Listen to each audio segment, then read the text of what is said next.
Let's get into it. Sold Not For Sale podcast. Coach COLIN here. Admiral Byrd. I haven't talked about him enough. I've referenced him here and there on the channel, but we are going to talk about Admiral Byrd and what he saw while he was flying over Antarctica all those years ago. No radio transmission. No one could communicate with him. He couldn't communicate with everyone, but he detailed what he saw in a diary because he did not want to forget the incredibleness, like you could ever forget what he saw. We're going to go through that in a second, but a lot of people talk about Admiral Byrd. But do you know who he actually is? He's not just the guy who saw green as he flew over Antarctica and it made no sense. He's not just that guy. He's also this guy. Listen. When a man decorated with the Medal of Honor, Navy Cross, 2 Navy Distinguished Service Medals, 2 Legion of Merit Medals, a Distinguished Flying Cross, and a Congressional Gold Medal tells you 1 + 1 doesn't equal 2, you need to stop whatever you're doing and listen. This man is telling us that Antarctica isn't what we think it is, that it's actually an advanced continent where people have been living for generations. If he's right, everything we've been told so far is a lie. We already know they lie to us, but this would be the biggest lie of all. You then start to realize that the lies aren't the problem. The real problem is what's being covered up in Antarctica, and that's why they're lying. Admiral Richard E. Byrd was one of the most decorated officers in the U.S. Navy. He was the only person in New York to have 3 parades. One of the highest decorated people, period, in American history. Parades held in his honor. He was also one of only 4 U.S. military officials entitled to wear a medal with his own image on it. When it came to achievements, credibility, and accolades, there was no one like Richard E. Byrd. But Byrd was best known for his explorations. He explored places no one wanted to go. Byrd always wanted to be first in everything. It was like an obsession for him. That's why he had many first awards, like being the youngest admiral at 41. This obsession with being first is why he led 5 different expeditions to Antarctica from the early 1900s to the early 2000s. While the last 3 trips were funded by the U.S. government, the first 2 were paid for out of his own pocket and by some supporters. Byrd's first trip to Antarctica was in 1928 with 2 ships and 3 planes. Throughout the summer, trips were made to take photographs and study the rocks. Constant radio contact with the outside world was maintained. In the summer of 1933 and 1934, Byrd made his second trip and worked alone for 5 months at an advanced base with a meteorological station. During this expedition, he nearly died from carbon monoxide poisoning from a stove. Now, let's get into the real tinfoil aspect of this man. But just so you know, I just wanted to play that just so you understand. This is not some out there tinfoil draped, dipped in Diddy oil type of dude. No. This man was not bought and paid for. This man was not out there. He was a squared away individual who accomplished incredible things at a very young age. And there are very few people like him in the entire world, even today. This guy was different, but let's get into the meat of this whole thing. We'll talk about him a little more later. Top 10 list. And I did that for a little while. It's like, no one's watching. This feels stupid. And then I said, let me just talk about what I want to talk about. So I think the first good one was Operation High Jump. Admiral Byrd goes down to Antarctica with a armed fleet, supposedly looking for Nazi UFOs.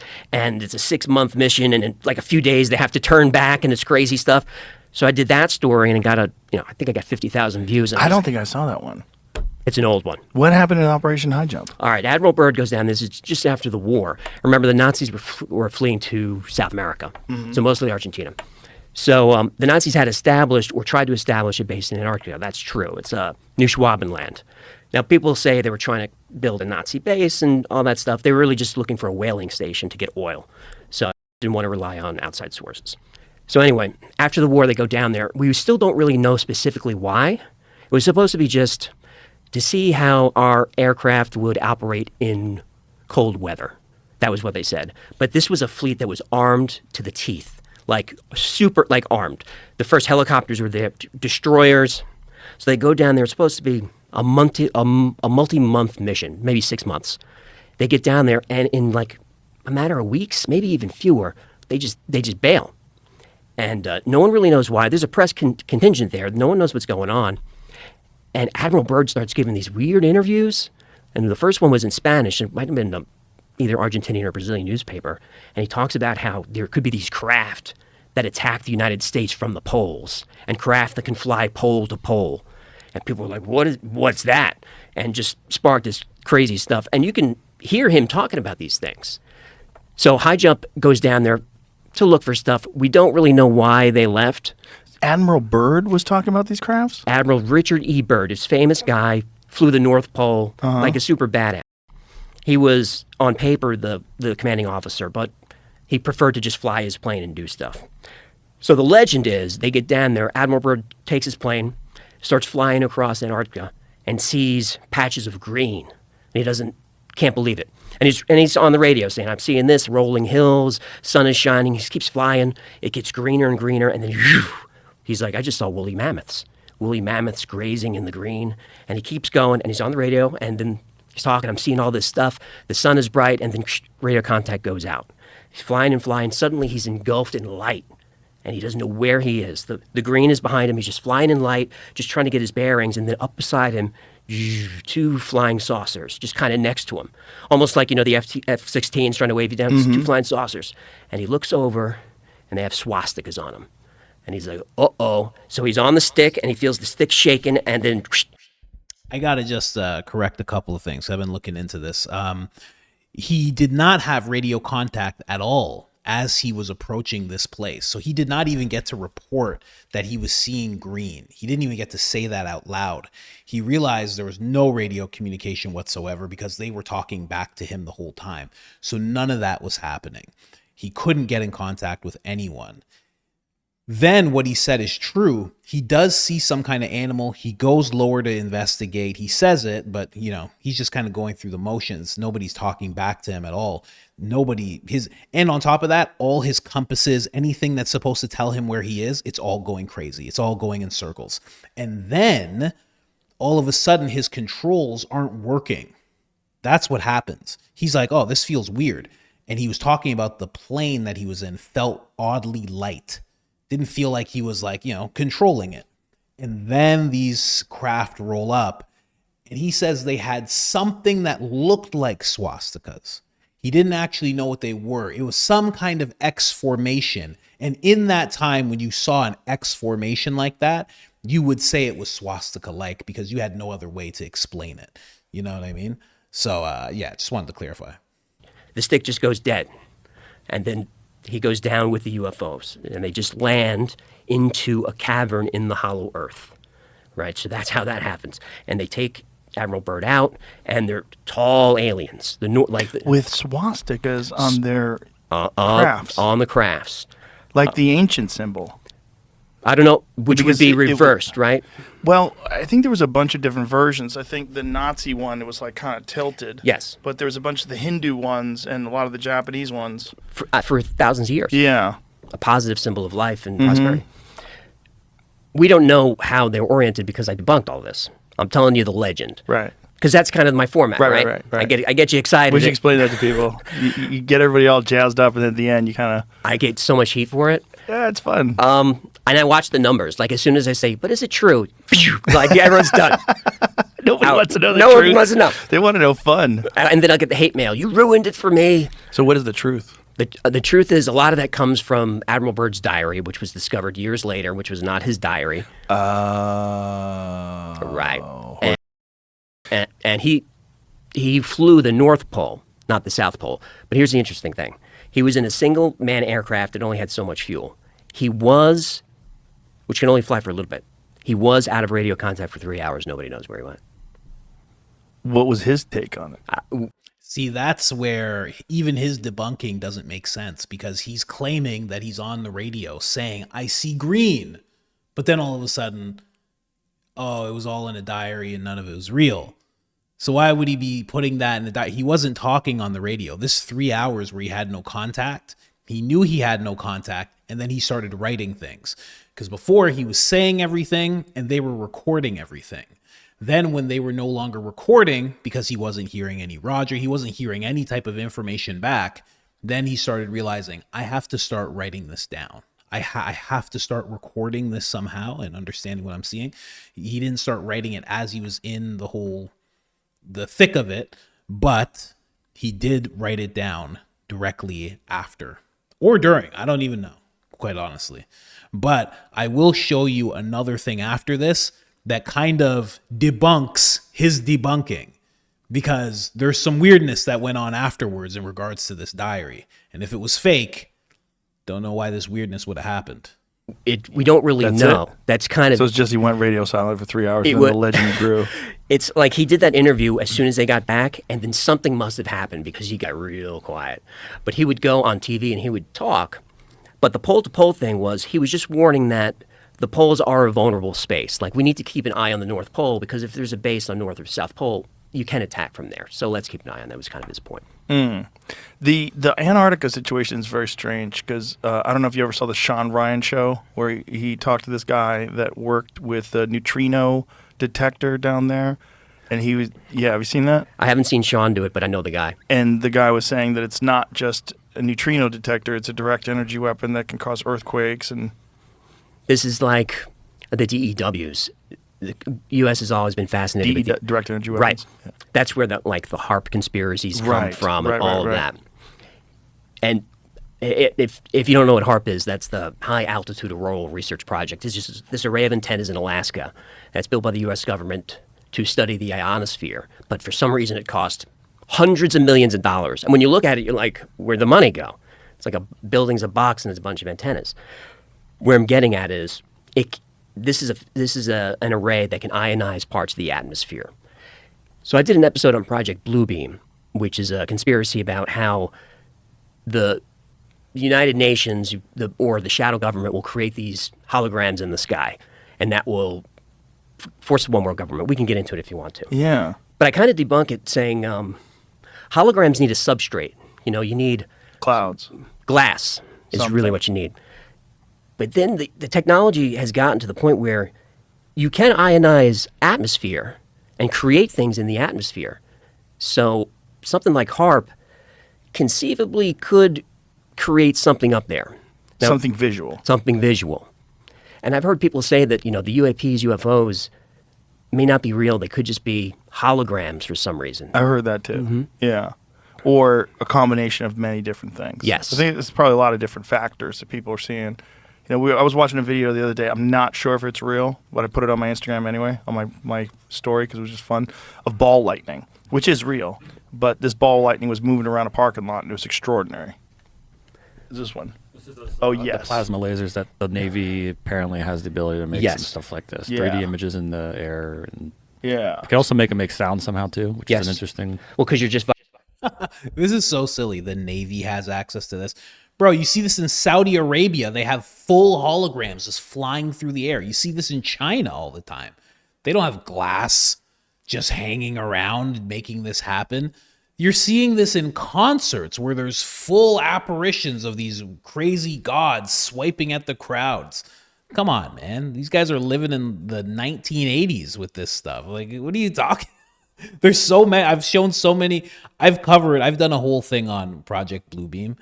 But let's just jump back. Let me just jump back to what I was talking about before. So Admiral Byrd, because I haven't given him his proper due on this channel, I think. And that is the man, highly decorated man. Again, squared away dude. He kind of made the story sound a little fluffy. Like he just goes, he goes into the hollow earth and there's these tall beings. And it is that, like if you wanted to sum it up quickly, but it's a little more than that. Here, let's just play this. Upon a place he couldn't explain. Antarctica is one of the coldest places on Earth. There shouldn't be warmth and green vegetation.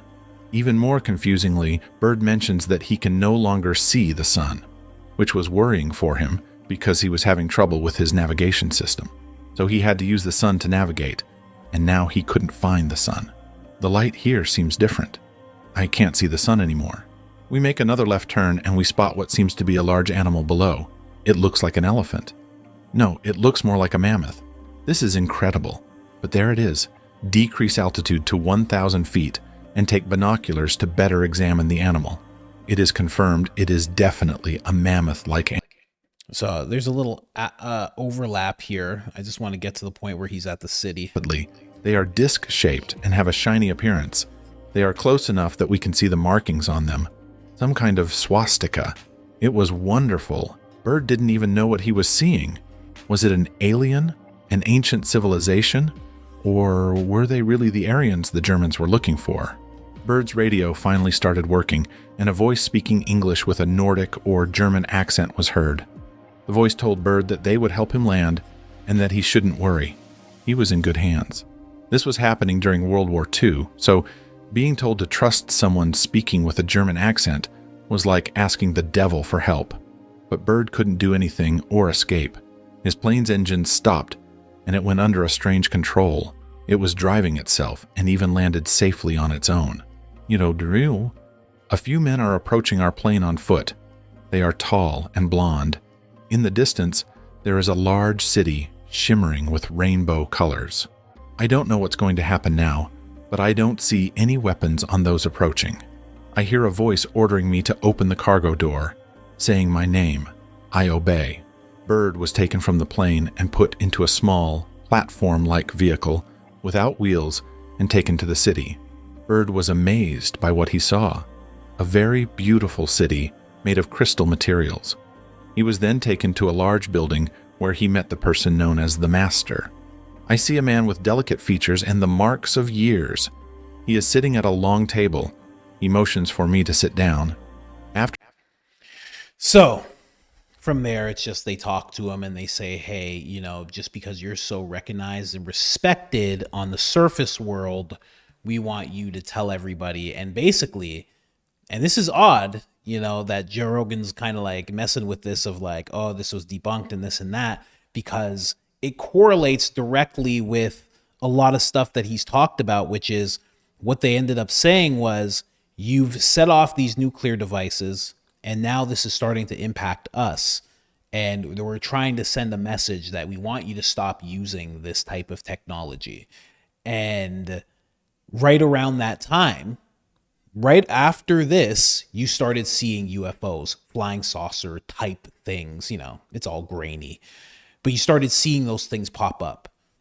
And they would be around military sites. It's the same way it is today. They're around these military sites. They're around missile sites. They're what's the word? Not debugging, but they're deactivating certain things. So it's said. By certain people who are whistleblowers here or there, you know, however you want to take that, with a grain of salt or, you know, with a pound of salt, whatever you want. But it's funny because it all correlates with this. This happens. He says that they don't like you using nuclear weapons. And then as nuclear weapons are built up more and more, they start to appear more and more, which Joe Rogan has talked about and verified in dozens of episodes. So it's very interesting. But here's the last thing when it comes to that diary that this gentleman claims is debunked. Here's that thing. His son, Admiral Bird's son, found dead. He was no derelict. He was the only son. He was found in a warehouse. When he was found in the warehouse, it was while he was on the way to discuss the diary that he had, that all of a sudden he no longer had when he was found in this warehouse. So people always talked about the diary because Richard talked about the diary. He talked about what he saw. Then he went very silent, just like AJ claimed, went silent. His son, after Richard passed, said he had the diary. He wanted to tell all, talk about what was in the diary. And then he ends up in a warehouse, gone. If that diary was fake, I would see no need to do anything like this. If his son was just going to be some con man, some huckster, some grifter, Let it happen. It's just misinformation. That's all that's going on. It's just disinformation. Let him be a useful idiot. He's going to say a bunch of things that just aren't true. But if it was real, well, then it's go time. And that guy had to go. Just saying. Admiral Byrd, man. I mean, I love the whole Hollow Earth thing. I love it. It's just, it's perfect.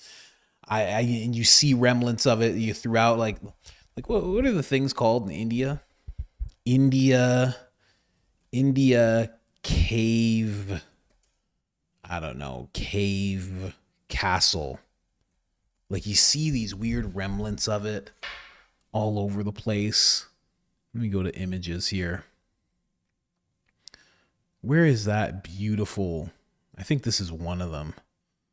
Let me go visit. None of it's doing it justice. But there's so many of these big caves where you go inside and you can see so much. It's just such a crazy amount. All of what you're seeing is carved from a rock. And they went deeper and deeper inside. Why would they stop?